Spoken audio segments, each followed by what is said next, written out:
This is Asha Dore with Totally Biased Reviews. I'm here with Alyssa Ages talking about her book, Secrets of Giants. I am Alyssa Ages. I am a journalist and an author of the book Secrets of Giants, A Journey to Uncover the True Meaning of Strength, which is, as I like to call it, kind of part memoir, part research mission, part midlife crisis odyssey into the world of strength to try and understand how the pursuit and possession of physical strength impacts every other aspect of our lives outside of a gym setting. Awesome. Yeah, and I love it because I started CrossFit when I was 30, I think, and kind of had a similar movement into powerlifting. Thank you. What drove you to write this book? Where did it start and how did it end up being kind of a hybrid memoir? I guess it's kind of a little bit self-helpy or prescriptive. I guess you would define it that way. I've been doing strongman for about a decade, but I don't come from a background of sports. I'm not a natural athlete. It's just something that I kind of challenged myself to do.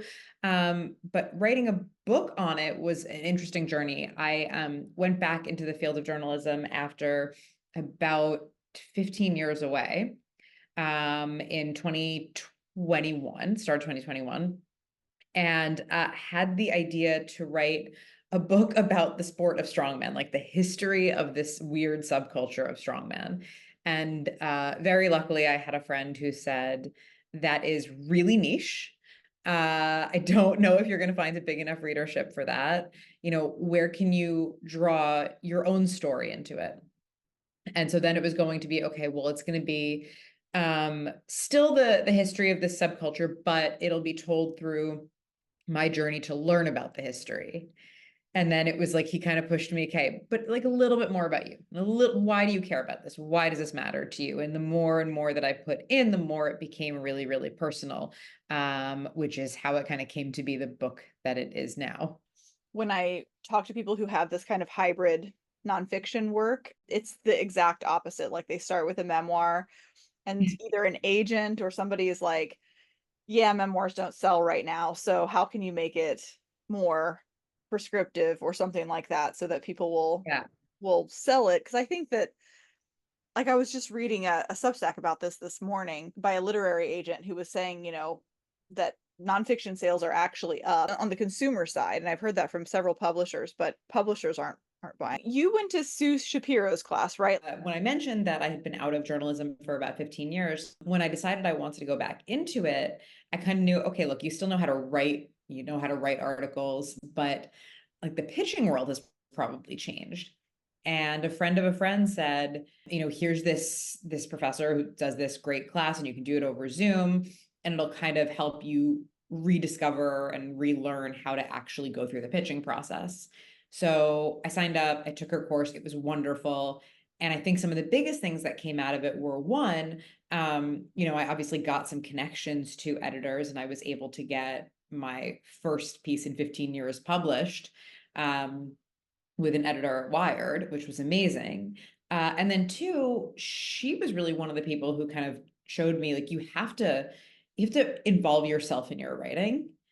That's what's going to make it compelling. If you are not like a subject matter expert of like, I'm not a psychologist, right? So the idea of me writing a book about the psychology of strength wasn't really going to work from a just purely, you know, hey, this is what this is like perspective. It had to include, well, where's my story in that? And why am I the person that's writing about it? Why do I care? What do you hope that your readers will get out of your book? Yeah, I mean, a really big thing is we know now that as you get older, you have to be doing some form of resistance training. It's like it's non-negotiable, right? Your bone density diminishes over time, especially if you're female.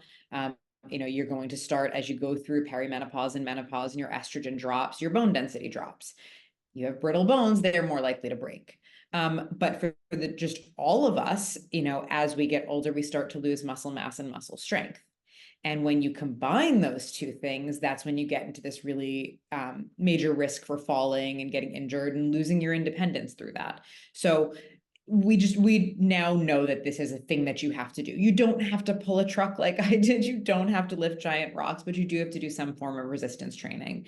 So that's one thing I want people to get out of it. But the other thing is I want people to do it because they find the joy in it.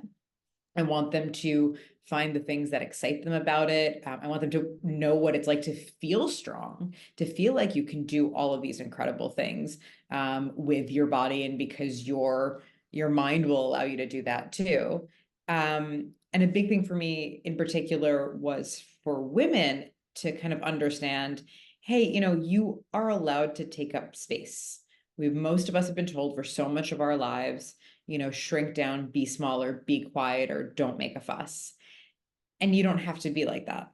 You can own the space that you're in. And some of that, at least for me, started with understanding that I didn't have to shrink my body either. I could actually do something where the goal was get bigger, not get smaller. I really like that. I think that's super important. All of it.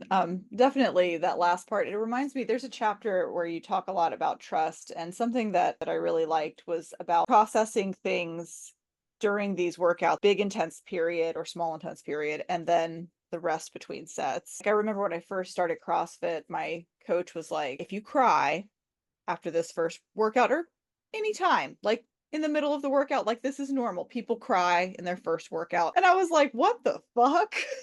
They Like, do?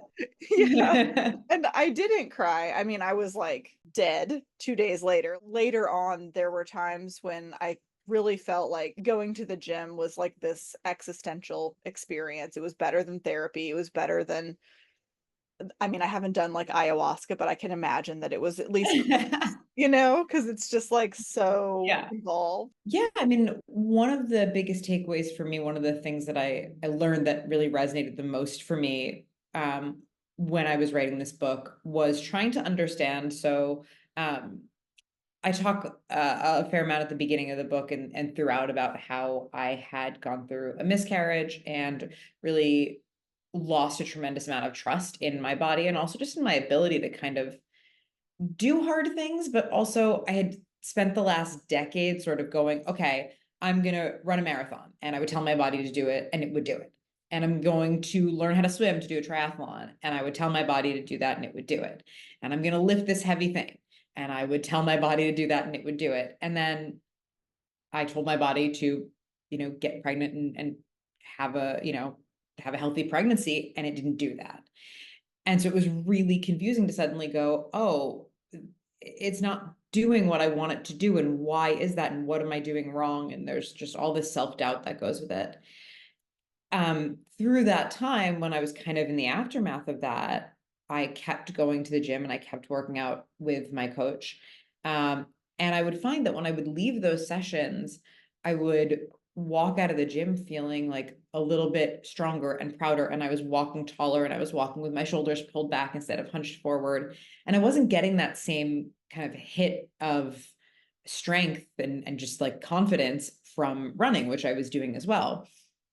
And I didn't really explore that for a few years. When I was writing this book, I started to talk to a couple of experts in what's called trauma-informed weightlifting, which is basically when you are coaching someone to help heal from trauma that they've gone through, whatever that may be, through lifting heavy things. And what I started to understand was when I went back into the gym, and let's say I was going for like a heavy deadlift. To do that, I'm probably wearing a weight belt around my abdomen, and I need to brace my core, and I need to press my core into the belt, and I need to feel that kind of that contact there. And I do that in order to protect my back and to protect my body as I'm doing that lift. But what it's also telling me is that this part of my body that I have seen for so long as a place of weakness can actually also still be a place of strength. And that in doing that, I was sort of teaching my brain, like, no, you are still strong. You can trust in your body's ability to do things. And that was incredibly powerful. I hope that everybody has a chance to try something like that. I read the introduction to leading into a book about lifting like really heavy stuff with like a pregnancy story, and especially a miscarriage story, I think is a really cool thing. I mean, we rarely talk about miscarriage as it is. And I've always felt like pregnancy and like periods are the most metal thing on earth. Like it's the most more metal than metal. I think that we often have like this impression of it being like a froofy, chill, fluffy experience. And I really just appreciate this sort of non sequitur, though it's not a non sequitur in real life, of these two subjects. And I love the idea of not just facing the miscarriage, but like kind of growling through it. Another thing that interests me in your book is just like this redefinition of what strength means over and over and over. Oh gosh, I mean, you constantly are learning more things, and I don't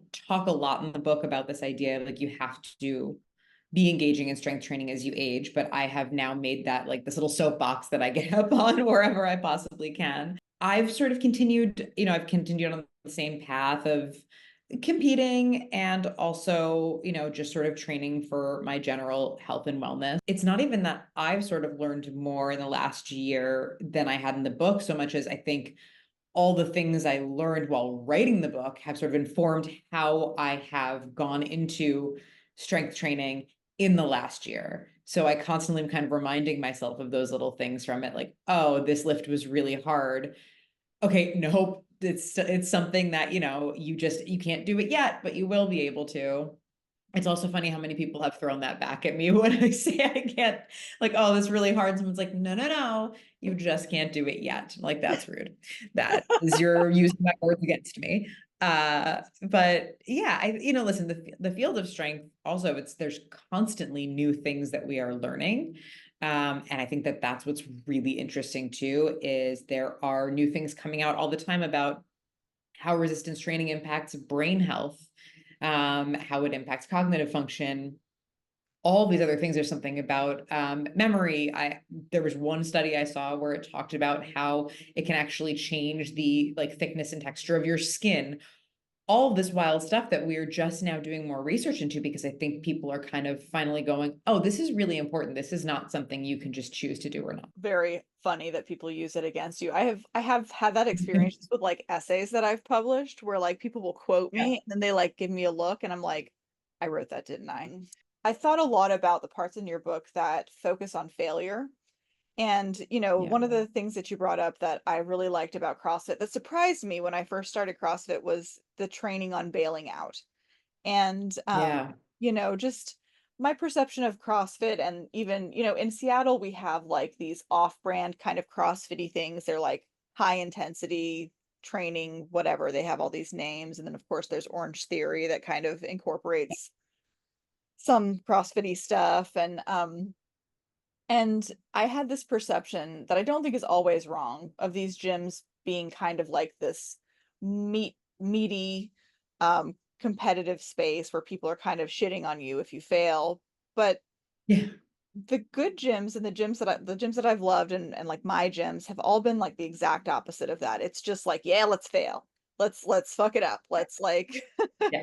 go until we fail. And then I trained as a CrossFit coach and learned that that's, a big part of the rhetoric there is, getting to that point of failure and being okay with it. And it's really interesting to me because I feel like as women, especially like in, Gen X and millennial women, we're like raised to never fail. Like you have to be an A+ student. That was a huge surprise to me with CrossFit too, that, I'll share this for any people who are listening who haven't been to CrossFit, but it is one of the first things you learn when you go in and you do these kind of onboarding classes, is they teach you how to bail out, how to fail a lift. So the idea behind that is, in strength, you only know what your limit is by getting as close as possible to that limit.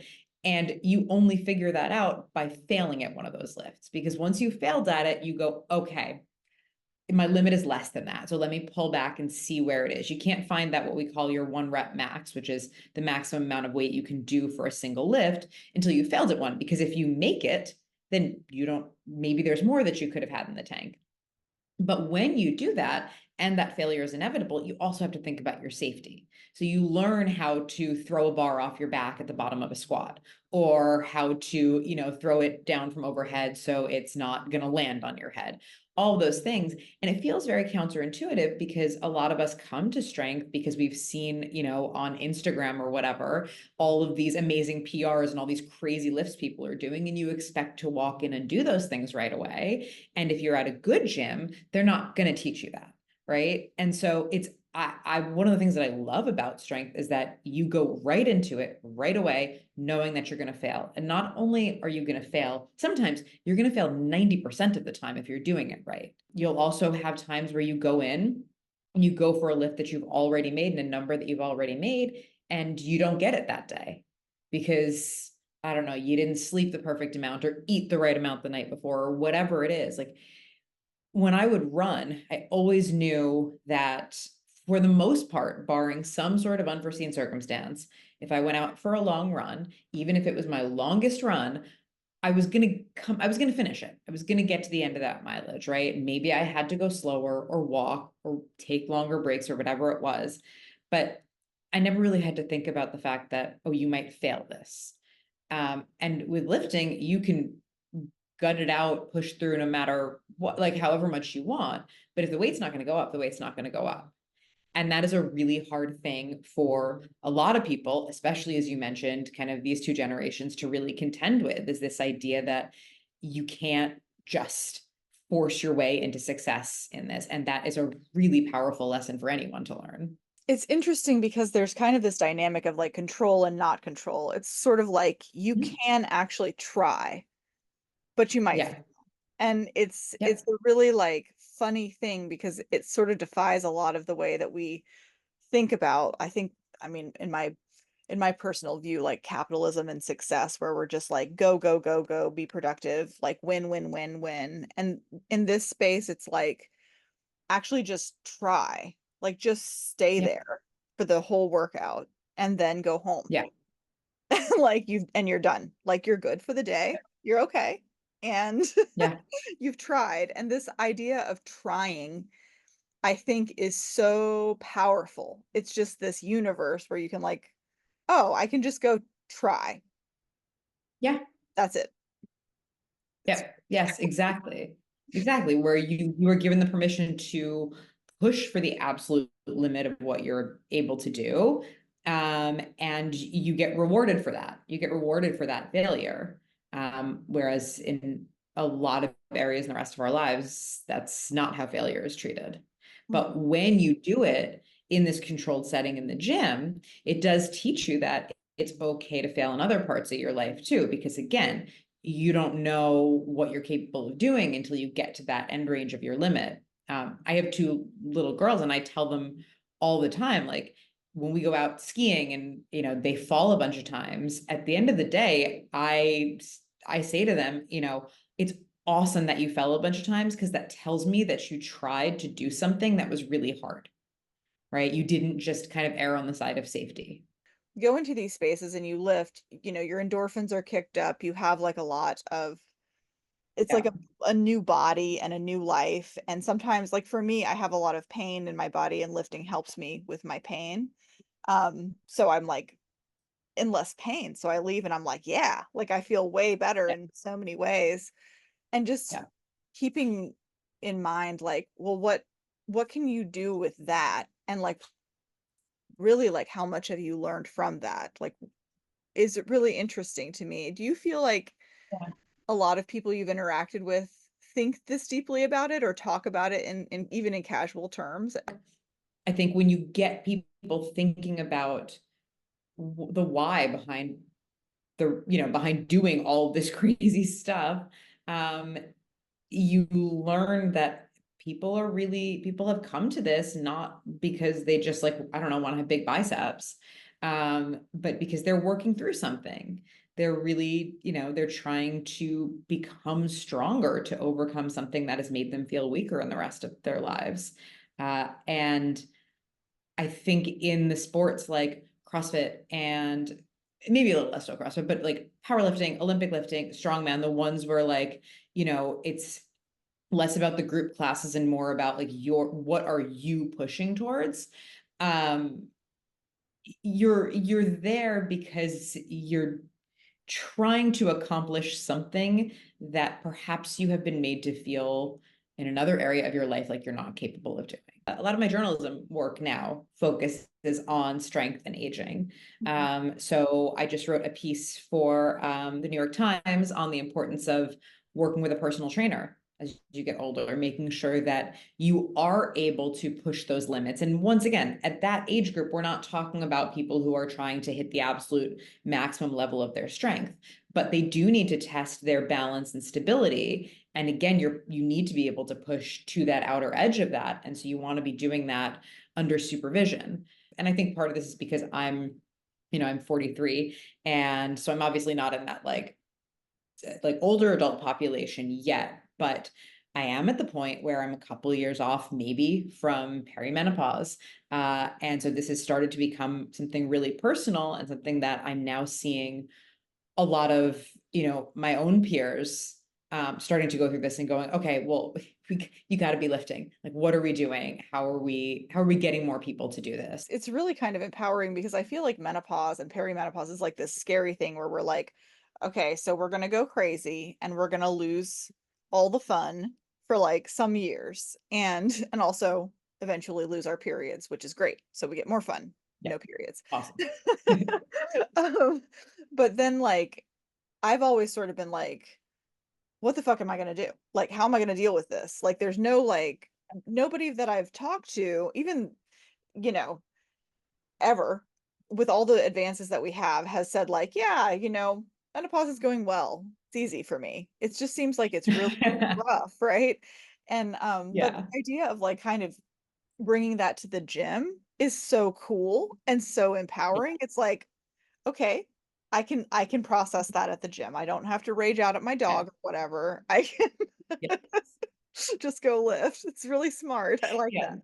With regards to the publishing process, do you want to speak to any of that? My story is not that like interesting or long, but basically so when I was taking Sue's class and I secured that first article in Wired, she said to me, okay, now they're going to have you write a little line of bio copy. When you do that, you should say what book you're working on. And I was like, cool, what if I'm not working on a book?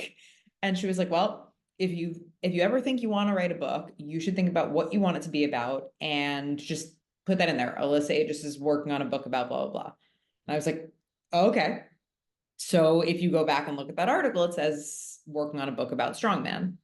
And then I was like, okay, I have to write a book about strongman now.